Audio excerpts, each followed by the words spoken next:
Hello, and welcome to Introducing Me. I'm your host, Sarah. I started this podcast to get to know other people and lifestyles while discovering more about myself. Each episode, I will give a new guest a chance to discuss their background, culture, interests, or whatever they want to talk about to help increase all of our own worldviews. Today, I would like to introduce you to Sonia Lewis. She is an anti-racism impact strategist, and she can be seen on the front lines of many social justice movements. So I'm excited to hear from her today and learn more about her story. So Sonia, why don't you go ahead and tell us a little bit more about yourself? Thank you so much, Sarah. I appreciate you for, taking the courage and stepping out into a world of podcasting and the platform and your listeners. I am Sonia Lewis. I am a native of California, and I consider myself an old chick in the sense that I've been around for a little bit. The mother of 6 beautiful boys, the wife of a long time. Sometimes I forget the number of years because they just all mesh together. I am a former high school teacher, taught history for nearly 20 years. And then I ventured into the world of business and became an anti-racism impact strategist. And basically, that is equity work. That is a lot of folks lump me into the world of DEI, which is diversity, equity, and inclusion work. But I feel like we do a deeper dive into shaping and realigning culture and climate within organizations. I am not a transactional DEI worker in the sense of I come and facilitate a session, we're one and done, and we give out certificates and everything's kumbaya. And, you go about your business and say, oh, well, we did training on diversity. My organization helps teams really dig deep and understand where they're lacking equity. And so that's just a little bit about me. And so can you talk about why you decided to make this switch after a 20-year career in teaching? Very interesting, Sarah, that 13 years ago, actually, I unfortunately became a whistleblower. And I discovered I was running a small education community at one of my local high schools here. And every year I was responsible for tallying the books, the money, I was responsible for spending the money and keeping track of where the money was spent. And so this particular year I was doing just that. And I discovered that there was about $15,000 to $17,000 missing. And for me, I mean, the grant per year was $87,000. So that's a significant chunk. It wasn't like, a couple of $100s that I was like, oh my gosh, did we spend this on food for the kids? Did we spend this on transportation? Did I miss a gas voucher? 17,000 potential dollars was unaccounted for. And so I'm doing my tally and I handed over to my assistant. I said, hey, you crunch the numbers and tell me what you get. And she came back and her numbers were about 15,000 off. And I was like, something's wrong. So I go to my principal and I say, hey, there's a problem. And, the state of California is very serious about, these grants and how the monies tally up. Can you offer some assistance? And he says, yeah, just leave the paperwork here and I'll get to it. And I'm like, I'm in a panic because I'm like, oh my gosh, this is my job. And all of the training that I had gone through with the California small programs was you as the lead teacher and the program coordinator, these funds, they lie at your steps and you have to sign on the dotted line. And I'm a literal kind of girl. So, when they're like sign on the line, that's like a contract. That's like your name and your integrity is in jeopardy. And he was very cavalier about the whole situation. And so I said, okay, when can I check back with you? Mind you, I always schedule a week to do this, planning and this tallying for myself. So I have a scheduled substitute in my class and I'm just like, he's so cavalier, like what's going on? So he says, give me a couple of days and I'll get back to you. Okay. A day goes by and I call the secretary. Hey, can you check and see if, I won't say his name. He's not important, but can you check and see if he's gotten to my grant, information? She says, well, I'll give you a call back. I'll ask him and I'll give you a call back. She never calls back either. So he said a couple of days. To me, that's like, okay, 2 days is going to come and gone. And what are we doing here? So the third day I go into the office and he's like, I said, I'll get back to you in a couple of days. Like, just, it's okay. So I'm like, okay. Almost a week goes by. I'm panicking by this time. This is like, I start this process on a Monday. This is now Thursday. I go back and he says, well, just go ahead and sign the documentation. I know where the money was spent. And I said, well, if you know where the money was spent, you sign on the line. And I've always been a very like, if I don't get direct answers, I can't, we can't, there has to be open communication. And so he says, when is the grant due? When is the paperwork due? I said, next Wednesday. He says, okay, no problem. He says, let's have a conversation on Monday. Monday comes and he's not, I come into the office, he's not there. What am I going to do? So I call my representative at the grant, who's my, if there's anything going wrong with the software, if there's anything going wrong with the program, this is my liaison to the state. So I give a call over. I say, I'm getting the runaround from my administrator. I really don't know what to do, but the documentation is due by Wednesday. Is there any way that I can get an extension? Because he's not in today. And she says, I can give you until Friday. No problem. I didn't tell him that I had until Friday. I went back on Tuesday and I said, hey, this is due tomorrow. What are we doing? He still wasn't in. And his secretary said he would be in later that afternoon. I go and I'm like, I feel like I'm stalking this guy. So he says, Sonia, we spent this money on a couple of digital printers, one 3D printer and a digital printer for another program on campus. And this program on campus, so mind you, my program was for marginalized students. It was specifically for students who weren't doing well and to get them engaged in a career path. And so he spent it on a program that is, one, highly funded, and two, doesn't have a lot of students that are, disenfranchised. And maybe two of my students were also in that program. And that's the way that he justified it. And I said, well, according to the paperwork, according to the program, if there's a crossing of programs for my students, I can help spend money in that program, but it needs to be like a 15 to 20% number of my students involved in that program. 2 students don't qualify for 15%. And so I said, you go ahead and sign the paperwork. And I'm like, okay, I'm glad that I now know where the money was spent. I said, but that's not the way that this is supposed to work.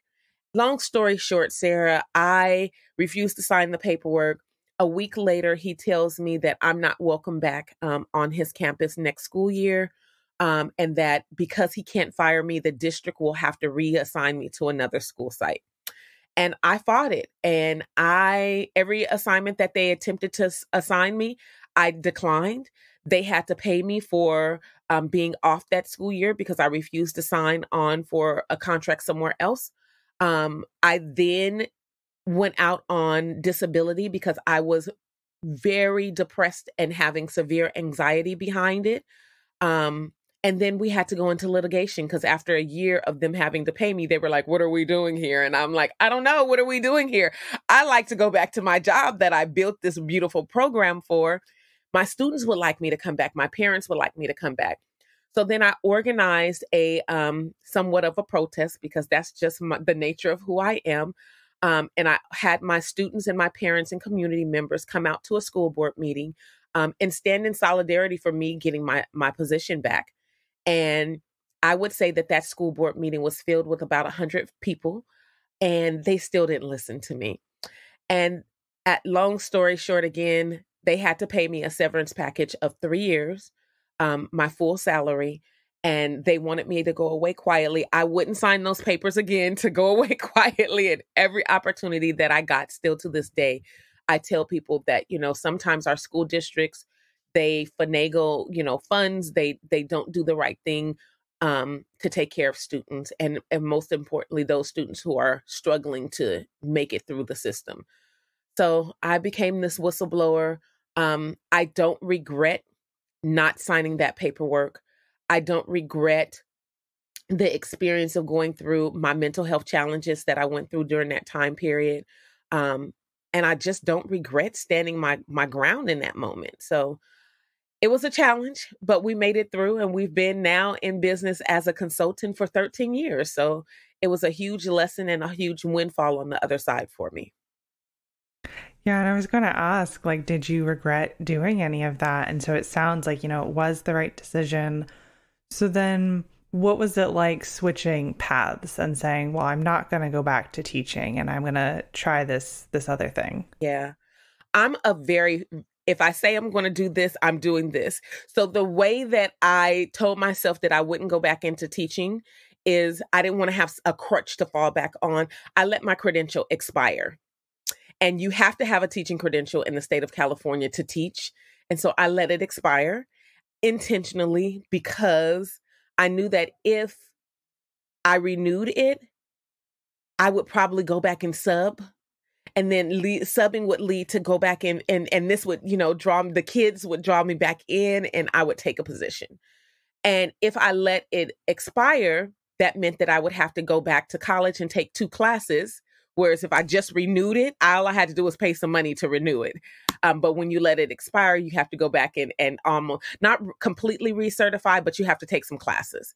And so I was like, the likelihood of me taking some additional classes when I'm not going to do that. So my family was quite miffed at me that I let my credential expire.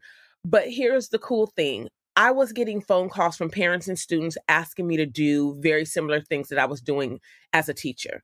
And so after about 8 months of really, really going through the depression, a friend of mine who was a former colleague, she called me up one day and she's like, I want to take you to breakfast for your birthday. Let's figure out what your next career path is. And so in 2009, on my birthday, we sat in a restaurant booth and we wrote out everything we needed for my business. And that was the birth of. And she literally asked me, what are you doing? I'm getting word that parents are not getting you on the phone or that they're calling you, asking you to do this. What are you doing? And that really was a kick in the butt to like get up and do something. And so knowing that I had the support of parents and students and teachers, right? And some administrators who were like, this is someone we can rely on. She is an expert in creating curriculum and developing program. Let's have her come in and do some things. And so it was an easy transition because facilitating and doing trainings and things of that nature is just like teaching. And so I do that naturally. And it was just easy to move over, come up with a business design and do the same work under the auspice of consulting. So it was a fun transition. Then talk a little bit about consulting and what is it that you do when you're consulting with people? Yeah.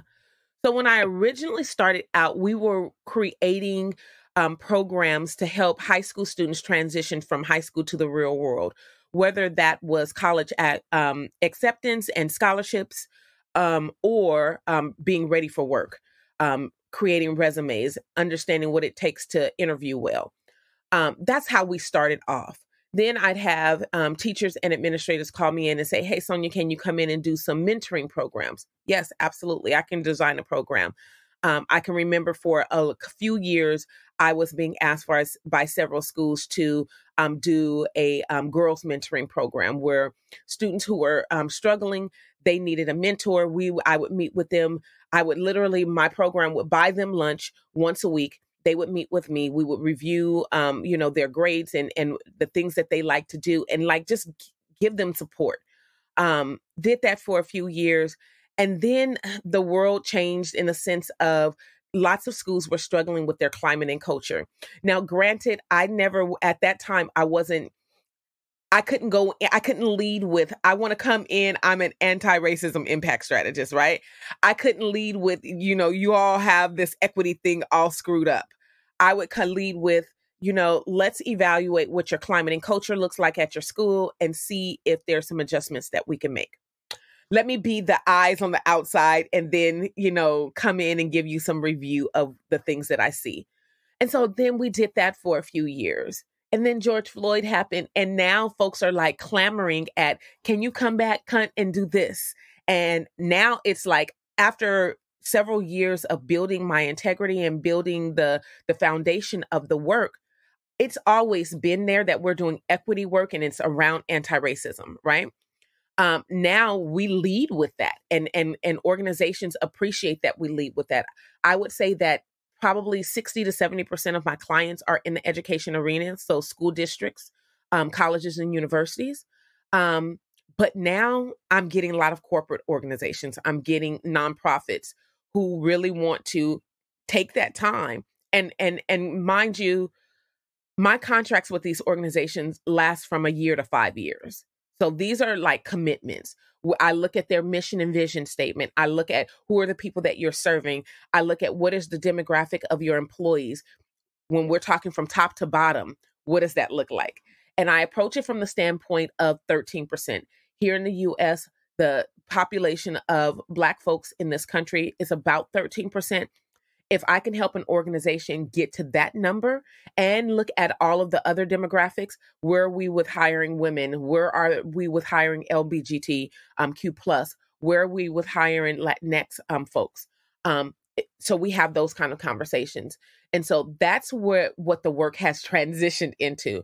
I occasionally do, speaking engagements where I come into a conference and, that's the thing.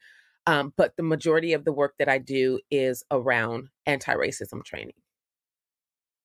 So what do you recommend for people when it comes to being an anti-racist and confronting things like microaggressions or bias? Absolutely.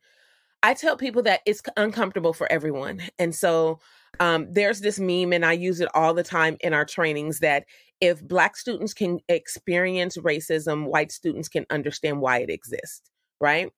And so, and oftentimes people get miffed by or they shut down because they think it's a Black and white issue. It's not a Black and white issue, but the spectrum goes from Black to white. Right. And so if we look at anti-racism from the lens of we want to be able to leverage the playing field for the most disenfranchised in community, we have to look at it from where are the inequities for the Black communities, for Black employees within your organization, for Black people that you are serving who come in and are clients or customers of yours, or Black students. Because if you help that demographic, you're helping all demographics, right? Everyone will win. And I also believe one of the messages that I'm very strong about and very intentional about is we live in a resource-rich country. And this country would have you to believe that we live in a deficit. There is enough for everyone. And so I want people, especially those who are in privileged demographics, to understand that no one's coming to take something from you, that this isn't about if you give something to this group of people, that means that you're going to take something from me. And I know this to be the case because I grew up in an age of affirmative action. I'm 50. I'm old enough to have parents who were alive during the civil rights movement. I understand that this is the way that we shape the narrative to divide our groups within our country. And so I'm saying to folks that for the sake of humanity, let's do things that help the most disenfranchised, because it's not going to take anything away from, me, the individual. I have a job. I have a job based on the fact that I've had a career that stands on the educational background and the degrees that I have. No one can take that away from me. The likelihood of me being able to be sustained and okay in life is it's a high probability. But someone who doesn't have the opportunities that I've been given, we need to fight for those individuals to have. So when I vote for people who are more disenfranchised and more vulnerable in community than I am. And that's the perspective that I help people realize, that it's not about taking something away from you. We don't live in a deficit society. We are very resource rich. And one of the examples that I use, the city of Oakland, which is my hometown in California, has more abandoned homes than they do unhoused people. And so think about that. There are more abandoned homes than unhoused people. We can take those unhoused people and put them in homes because there's enough infrastructure. We don't need to build more homes. We don't need to raise the rents. We don't need to do more. It's enough. So I would venture to ask in every major city around this country, especially when dealing with issues like poverty and unhousedness, how many abandoned homes do you have in your area? That'll give you a barometer of, do I need to build more? Or can we do more for the people who are unhoused? And I take that approach in education. I take that approach when I'm addressing corporate America or nonprofit. It's this, we're not living in a deficit. And so I would just ask people to step back. And also the third thing I ask people to do is get out of your comfort zone. It's okay to be, that silent, uncomfortable moment because you feel like it's an attack on you. Let it be what it is. Racism didn't start last year. It didn't start with George Floyd. And so when we think about the roots of where it came from, understand that either two things are happening. You either benefit from what the founding fathers did, or you suffer from what the founding fathers did. Regardless, it doesn't mean that you were the cause of. We just need to deal with directly the impact of. And now you were showing your passion when talking about, the people needing homes, having the ability to, having the abandoned homes.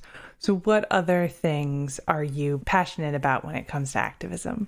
Oh my goodness. So for the past 7 years, the last 3 years I haven't been, last 2 years I haven't been, but for the past 7 years, I've been a chapter lead with Black Lives Matter Sacramento. And so we have led lots of community protests, but also I think that there's this misnomer out there that folks who are associated with grassroots organizations like Black Lives Matter, like the Poor People's Campaign, like the La Razas out there, that all they do is protest in the streets and make people uncomfortable. And that's just not the case. I have sat on many boards here in the state of California. We have written actual legislation. We have got it passed through our state. And these are laws on the books now that we have written. So I get this thing all the time. Folks in community, when I joined Black Lives Matter, was like, Sonia, you're too educated to be with those hooligans in the street. And I'd be like, are we kidding? So 90% of my chapter that I was involved with, 90% had a minimum of a bachelor's degree. 70% of us had a master's degree. 40% of us had PhDs. But that's just to say that there's this misnomer. There's this, there's this thought about protest, this negative thought about protest, right? I am all about making people uncomfortable to stop and think about the lives that have been lost. And so while it seems like there's an attack on law enforcement in this country, the reality is, and I use this statistic as well, the city of Chicago, for example, I want to say it was in 2018, of the officers that died in the line of duty, only 2 were shot in community. They had a total of 12 that were killed while working. So that means the remaining 10, either it was a car accident or it was like natural causes like a heart attack or a stroke, right? The number of people that law enforcement shot that same year, same department, was little less than 200. And so when people talk about Black Lives Matter or organizations that have protests in the streets and they're attacking law enforcement, they talk about it from a standpoint that there's an attack on police. The reality is 90% of the time, law enforcement doesn't stop and prevent crime. They come after the fact, they write reports, and then 60% of crimes go unsolved. And so my question is to people is this a good investment of taxpayer dollars? And so if we can avert some of those funds to community organizations that can address some of the social things that are going wrong in community, like poverty, like lack of community programs for youth, like job readiness, if we can address some of those issues, we also know that 70% of crime that's committed in this country are out of desperation. And so if, as a mother, if my children were hungry for 2 days in a row, I'm going to go steal some food to feed my children. So that's a crime out of desperation, right? It's not that I want to be a person that is committing crime and steal food. It's that my children are hungry. And so I think that if we look at things from that perspective and not that we're attacking an organization that, one, we know is completely broken. The system of policing is broken. And why are we continuing to invest in that system that's broken? I get asked the question all the time, do you think that there are any good cops out there? As long as you work for a system that's broken, it's impossible for you to impact the system in a good way. And so my answer is no. And people are like, oh my God, Sonia, did you really say that? Yes, you're taking a good person and putting them into a system that's broken. And because the system is broken, you're asking them to do things and target certain communities in a way that represents the brokenness of the system. There's no way that you can be good. There's no way that good can come out of that. And so unless we address the way that we are policing, the way that law is designed, and the way that it impacts community, it'll always be broken. And that's just not with law enforcement. That's with healthcare. That's with housing. That's with employment. And so we really have to look at those things. And so those are other movements that I'm very passionate about. I'm also, recently passionate about climate and the impact of climate on our country. We know that, especially in urban settings, that climate and just general things that we can't control, like water, Flint, Michigan, for example, we can't control those things. And so how is it impacting communities of color? Is very highly, now on the top of my radar. Mm-hmm. You mentioned that you have helped write some legislation. Can you talk a little bit about that process and what it was like to get things actually on the books? The longest process ever. We live in a country that runs by snails. It is the longest. It's so frustrating. Luckily for us, we had 2 senior representatives in the state of California legislature, and senior in the sense that they had been around for a long time. And so they knew the ins and outs and the workings of who they needed to get support from. And so Shirley Weber and Kevin McCarty were very much intentional about, we need to craft a bill. And we crafted 2 bills we started in 2015. Both of them were passed into law in 2018. So it was a 3-year process. It's very frustrating. It goes through several iterations, right? So we crafted it. We sat down, we said, we want all these things. We brought in all these organizations that do grassroots work. And we said, we want to do this. At the end of the day, we wanted law enforcement agencies to report when an officer has a complaint on their record. We wanted to be public record. And then we wanted to address use of force, because we felt like in certain communities that the use of force was higher, and we want non-lethal force to be used because we know that other countries are not experiencing the same thing.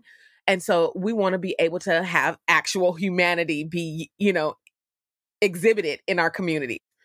And so in the first iteration of both of those laws, law enforcement agencies, law enforcement unions, all of these organizations came out of the woodwork and was like, you can't do this. And we need to be able, in a split decision, we have to be able to make, you're right.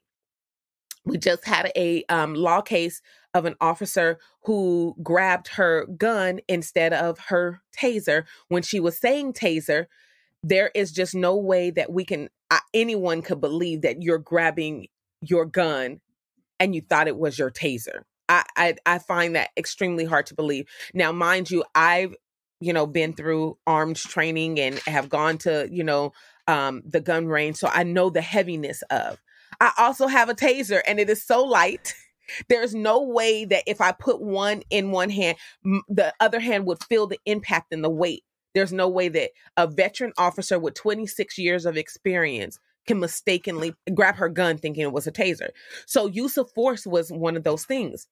And so, like I said, it took a 3-year process, several iterations, several pushback from people in law enforcement and organizations who put a lot of dollars behind the status quo of things.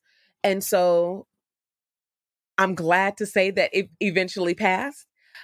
It unfortunately was after a one major case here in California, the Stephon Clark murder here in Sacramento. And the one law about use of force is nicknamed the Stephon Clark law. And so I'm very proud that we were able to, one, sit in the rooms with lawmakers, have intelligent conversations about what the needs of community are, and then craft laws to reflect what the needs of the community. And are these laws in Sacramento or like in the entire state of California? The entire state of California. So every law enforcement agency in the state of California now has to report to what their use of force is, as well as when officers have complaints or when there is an officer-involved shooting. Those things are public record. We no longer have to, those things are just not secret anymore. And, we want accountability and transparency. Right, exactly. Now, switching topics, not a little bit, a good bit. You've mentioned a couple times your family. You've got a lot of kids. Do you want to talk about them? They are like the loves of my life. And I really and truly believe that I went into education and I do this work for equity for them. So if I shared the example that, the spectrum, right? So at the top of the spectrum, fortunately and unfortunately, we live in a country that unfortunately is race-based. And so we want to fix those things. And so being the mother of 6 beautiful Black boys, they range in age from 27 to 9 now. He just turned 9 in December, has offered me an opportunity to look at equity from a different lens. Like, what are the needs that each of them have separately, right? And if I can help any organization see and not erase and hear any of my boys, then they would be doing a service and a justice for their entire organization. My family and I, my husband and I, have had to go through the carceral system with one of our boys. We know that having children who happen to be Black boys, there's a higher probability of them having touches with law enforcement. And so it's a thing. It's a worry, having those conversations with your children about, you can't do this and I need you to, shape shift to a certain degree. And we call it in our community code switching. It's when you are in certain company, you might have to, stand up straight and be more aggressive about paying attention to your surrounding words, which when you're with people who you are familiar with, you can relax a little bit. And so they are the loves of my life. They are all different. They all have different needs. And I've tried to parent them that accepts, that to meet their needs, just like every organization that I work with. I want to tailor things to meet their needs. It is a joy. We have wonderful, loud, boisterous, good times when we're all together. The holidays are a blast. We have one that's turning 21 this month, and we will rent a cabin in the snow and get us all together and just have a good time. So that's just, indicative of who we are as a family. Mm-hmm. And are they, whether your children or your husband, also passionate about equity like you are? It's so funny because I've made my children to a certain degree participate in the business. So I do a teach-in, for example, where we work with students all over the country. It's virtual. When the school shut down, we were able to set up a platform on Zoom, invite kids in from all over the country. And my first students were my babies who were still in school, because I noticed that the schools were horrible when they first shut down. They had no work to do. And I was like, okay, let me put my teacher hat back on, right? And so I created this program. They hated it in the beginning. They were like, oh my gosh, Mom, I don't want you to be my teacher. But now that we do the teach-in, they are now my lead teachers. They know the run of program. And so they can start the class, right? If I were not available, they would not only be able to start the class, they know what I would pick based on whatever content we're talking about that day. They know how to do research. They are now leaders where they feel comfortable speaking in front of groups. they can mentor the other students that are involved. So my younger kids are my brand warriors. So like they're ambassadors for my company. My college boy is my one of my blog writers. My high school son is a blog writer. I have 4 bonus children by marriage.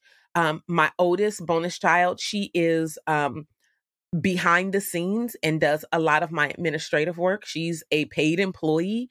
My mother is a paid employee of my business. So yeah, it's not only inter and multi-generational. It is also a woman-led company, which I always am looking for women to lift, the plight of women. And so, yeah, I forced them. Long story short, Sarah, I forced them to be a part of this business. I could remember during the teaching when we were in quarantine and everything was shut down. We had this major interview from one of the local TV stations, and my husband was our camera guy because we needed someone to document. So yes, I forced them into these things. When I go out to certain speaking engagements and it's with a particular crowd that I don't necessarily feel safe, a couple of my boys are my security, and legitimately we've had to unfortunately use them as security in those circumstances. But yeah, they are definitely, if they don't get down with equity, mom can't write you a check for college and school and the things that you want in life. So they are definitely maybe not as passionate, but they are part of this equation. Now, what is it that you hope for the business in the future? So that's a good question, because my business mentor and I have been talking about my exit strategy, right? I, for so long, have said to myself, I'll never retire. I could do this forever. And I'm at a place now. So I have the business, the LLC, that pays the bills. And then we have the nonprofit. I would love to, at some point, be able to train some folks to do the facilitation for me, and then me sit back and just be the leader of the company, and potentially retire, and then give my energy to the nonprofit with raising money for the nonprofit, which is, we do 3 things with that nonprofit. We do the teach-in, where it's free educational support. We are teaching things that are typically not taught in the school system. So even though there's this hot button and topic around critical race theory and ethnic studies today, those things are left out of the history book. So we teach the Black lived experience, the Latinx experience, the LGBTQ experience, the Indigenous experience. We teach those things in our teach-in. And so I would love to be able to just spend my time raising funds for that program and building it up more. Another part of my nonprofit is we are community advocates. And so when there's an issue of educational inequity or community inequity from law enforcement or housing, we take those complaints and we walk through that complaint process with people in community. As just like people need emotional and moral support as they're going through these processes. And we don't want people to be discouraged through the process, because they can be long and drawn out. And oftentimes people don't go through the fullness of those processes because they are so long and drawn out, and then they give up, and then change doesn't happen. And so we help people walk through those processes. And then the third thing is that we want to make sure that we're lifting the plight of women and children across the country. And so wherever we can lean in, if it's a matter of a climate issue or a matter of a resource issue in our community, we are working to meet those needs as well. So I love to one day, and we have a 10-year plan with Ascribe, for me to step away a little bit so that I can devote more time to the nonprofit Edify Humanity. Of course. Yeah. Now, I'm not sure I have any more specific questions for you. Is there anything else that you would like to share with the listeners about you, yourself, the good work in equity and everything you're doing? Well, I am a recent, and I'm so excited about it, published author. And so my book officially hits the market on my birthday this year. We're having a huge book launch, celebration and party next month. And it is one of those things that we know will be a game changer for the work that we do, because we can start the conversation off with this story. And so this book is about 7-year-old Sonia, who made a decision in the second grade to not stand for the Pledge of Allegiance. And I know sometimes people are like, oh my gosh, that's so un-American, or that, why would you do that? At 7 years old, I had seen enough in my community in the Bay Area that I felt like there wasn't liberty and justice for all. And so I said, if that one line of the Pledge of Allegiance felt like it was not true, then the entire Pledge of Allegiance couldn't be true. And so I got into a lot of trouble for not saying the Pledge of Allegiance. And ultimately, the teacher who tried to punish me ended up retiring. And so that's what this book is about courage. It is about why there are two sets of rules for students, and how that transfers into society. It's a book about voice and agency for young people. Oftentimes we live in this world where we tell kids, shh, you don't know anything. Shh, let adults talk. Let adults handle this, right? There's that old adage that says children should be seen and unheard. Well, my daughter is a social worker. Her organization that she works for, their slogan is children should be seen and heard. And so we are trying to lift that in this book and make sure that if there is an opportunity for us to have different conversations with students, with our children, as parents, how can we do that in a more diplomatic way without silencing the voices of children? I'm a firm believer that if we do things right for children, they won't have to heal from the traumas that they experienced in their childhood as adults. They can go into their adulthood thriving and surviving. And is this book like a children's book or a middle grade or an adult book? I would say middle grade to adult. It is really a tool for adults to be able to have those conversations with children and to encourage them to use their voice for the good and be courageous in their voices. Great. Yeah. Now, at the end of every episode, I do ask all of my guests a random question. Okay.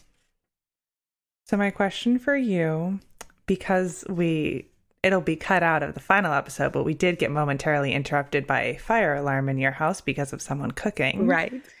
So my question for you is, what is the weirdest food combination you enjoy?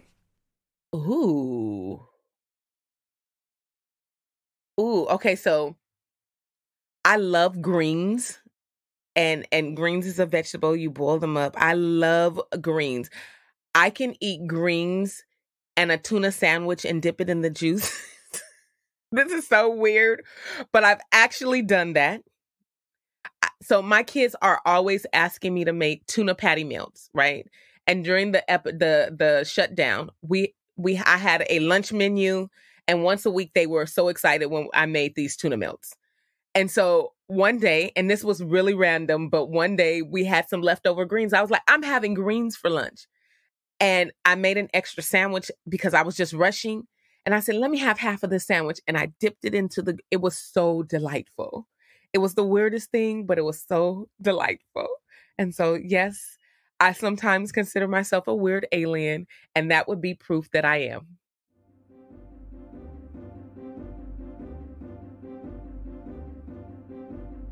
All right, that brings this episode to a close.